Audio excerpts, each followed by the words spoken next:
So problem 22.5 is asking what is the magnitude of total charge of all the electrons in 1.3 liters of liquid water. So this problem, as we're going to see, is actually going to be a lot of chem review.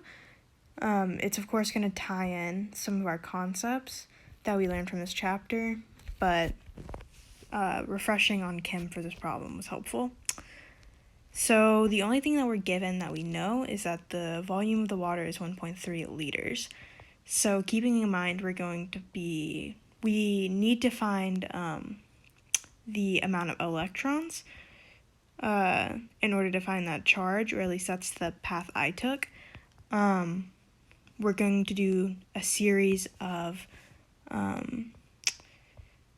unit conversions, essentially. So I'm going to go from liters to milliliters to grams to moles to molecules in order to get to a form that will allow me to account for the electrons and consider charge.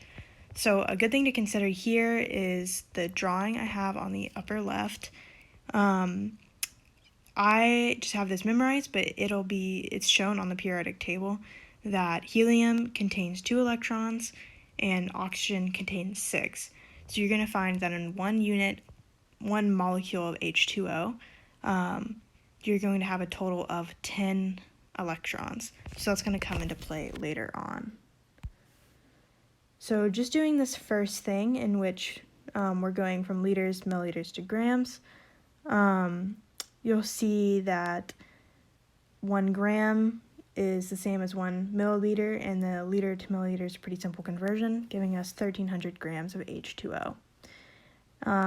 Now, keeping in mind that 1 mole is 6.02 times 10 to the 23rd molecules, and that applies to essentially anything. That's that Avogadro's number, which might be some chem review for you. Also, keeping in mind H2O has a molecular mass of 18.02 grams per mole.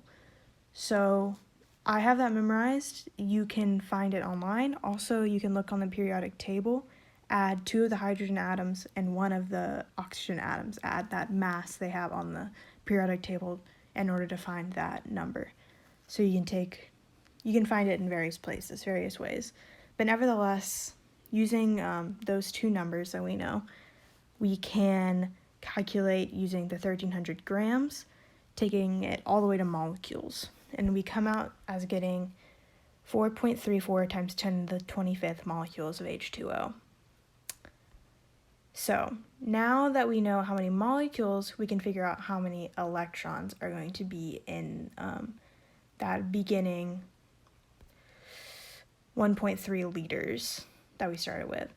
So once again, 1 molecule of H2O has 10 electrons, so we can just multiply that molecule figure we found by 10, giving us 4.34 times 10 to the 26th.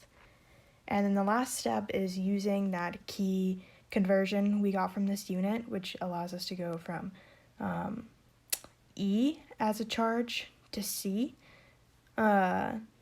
which is just that 1 electron is equal to 1.60 times 10 to the negative 19 coulombs of charge. So once we do that math, we get that the charge at the question's asking us the magnitude of the total charge of all the electrons. That charge is 7.0 times 10 to the 7th coulombs. So there are a few tricky places.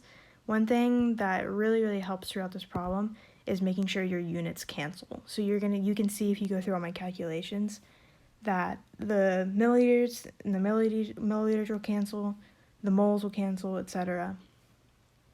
As you go through the calculations, it becomes really obvious that things cancel, which makes it really good. It's a good way to check your work to make sure that happens, so you're just left with what you want to be left with. Also, just remembering some of the chem concepts that come into play here. But other than that, it's not too bad. Thank you for watching.